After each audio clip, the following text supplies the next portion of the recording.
Hello and greetings from Northumberland. It's just after sunrise. It's a dry and a brightish dawn here. And greetings to you all on Sunday, the 22nd of November, which is the last Sunday of the Christian year and the feast of Christ the King. Kings and queens are fascinating. We in our family are great watchers of The Crown, the Netflix TV series that started in its coverage some years just before I was born in the late 1940s and early 1950s, and has spanned the life of our present Queen. And the current series has got to the 1980s, a time that I can remember quite clearly, so it's very interesting. And although this is by no means history, and I'm sure it does a disservice to history, it is fascinating. We managed to watch 5 episodes in the last week, and we're not that big telly watchers, but it is powerful. And I'm sure it will continue to cause controversy and discussion as the events progress. But it shows this fascination with human kings and queens and rulers. You've only got to look at the situation around the court of King Trump in America at the moment, as he comes to the end of his reign, so it seems, and the machinations that surround it. But against this, we have a different picture, the picture of Christ the King. Behind me on the wall above my finger, there is an icon. It's called a decis, and in it is Christ at the centre. And it can go on and on his left and right. There are Mary and St. John the Baptist, 2 Advent figures. We'll be coming to them soon. And there could be many, many others gathered in worship and prayer to Christ, who is the King. And it's interesting to see that the portrayal of Christ's kingship is very different to a human kingship. Our readings today, which I'll come back to, has Christ as the judge coming to separate the sheep and the goats. In the 2 other years of the cycle of the lectionary, Christ is seen in the context of the cross. Christ who suffers and dies for his people, for us. And so it is a different sort of kingship. The one who is king is the one who bears the marks of suffering. The one who is king is the one who pours out his life for you and for me. It is a different sort of king to follow.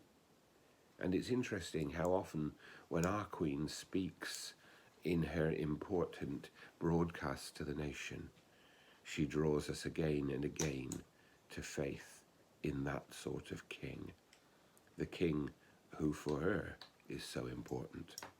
But let's come back to St. Matthew's Gospel today. It's a well-known parable, the sheep and the goats.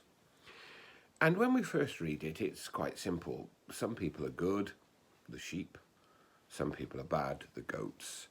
The sheep get a reward, and the goats get something rather more scary, shall we say it. And the trouble with looking at it this way is that it sort of ignores the fact that we're a bit more complex than that. I don't know about you, but I've met 1 or 2 really, really genuinely good people.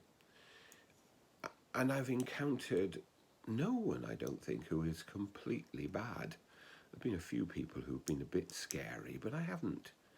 I know they exist and we see them in history.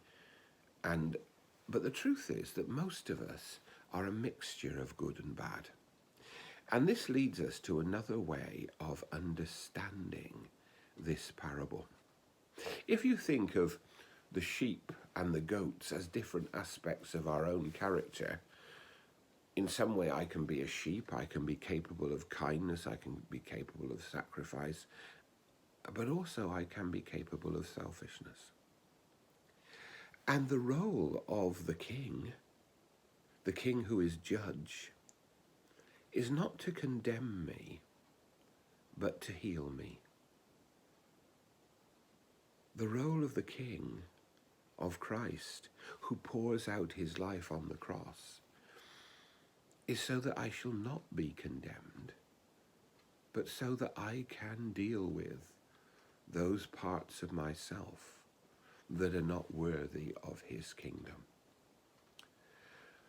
So that I can turn away from selfishness and look at a way of living that follows the way of the King.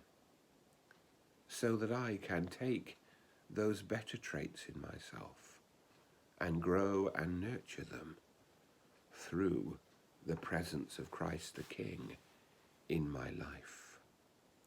We are, as it were, the good goats. I read a book of that title many years ago that helped me with this parable and showed me that this parable is about bringing the healing and forgiving power of Christ into my life and showing others that that power, forgiveness and healing is for us all.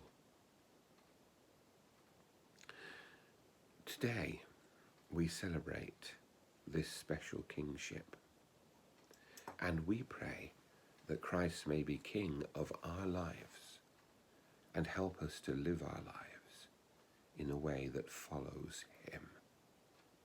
May God bless us all today.